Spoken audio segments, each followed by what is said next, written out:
Thanks for staying with us. LowcoSports' Justin Jarrett is back in the studio. So Justin, it's summertime, and that means baseball and softball season. Which local all-star teams are still playing for the championships right now? Yeah, it's starting to heat up. It's state tournament time, and we have 3 state tournaments going on for Dixie softball here in Bluffton this week over at Oscar Frazier Park.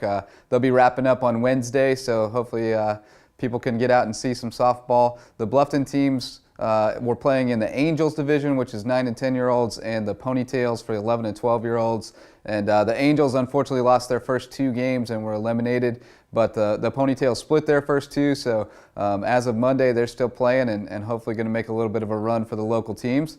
And then all the other state tournaments are off around in other parts of the Palmetto State, but we've got great representation from the local teams. Up at the AA Machine Pitch Tournament in Clemson, Bluffton American has been eliminated. Unfortunately, they went 1 and 2, but they did set a couple of records. They scored 17 runs in the first inning of a game, 35 in the game. Those are both state records. So that was very impressive. And that was the runner-up from our district. So that shows how much talent we have around here. The Hilton Head team still undefeated as of the time that we're taping this, and hopefully they're going to bring home a state championship. And then the Hilton Head Ozone team was up in Union, and they went 0 and 2 with a couple of tough losses. So unfortunately bowed out, but a great run for them. And we'll have a couple more teams coming up. The Bluffton American Miners will be in action next week up in Monk's Corner. So you can keep up with all that action on LowcoSports.com. Well, very exciting, and overall, as you said, very, very impressive this season. So this is also one of the biggest weeks of the year for local golf. So tell us about the big event that's being played in Bluffton this week.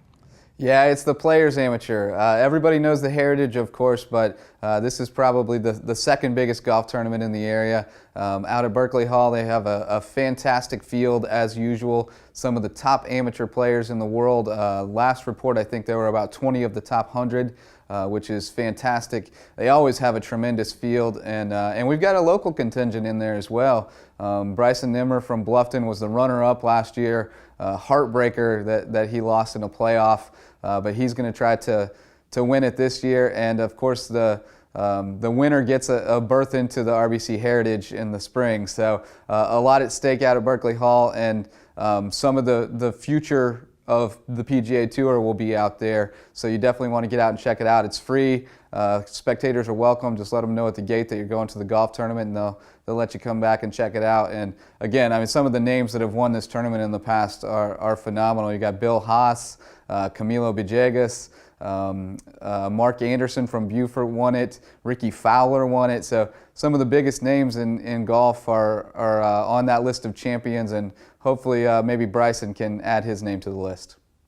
Well, that's really exciting. Now, high school, let's switch gears for a minute here. That sports season is over for the year, as we know, but it feels like it wasn't that long ago, and it's not for long. So what can fans of our local high school teams look forward to as we go into this? Yeah, the downtime is very short, isn't it?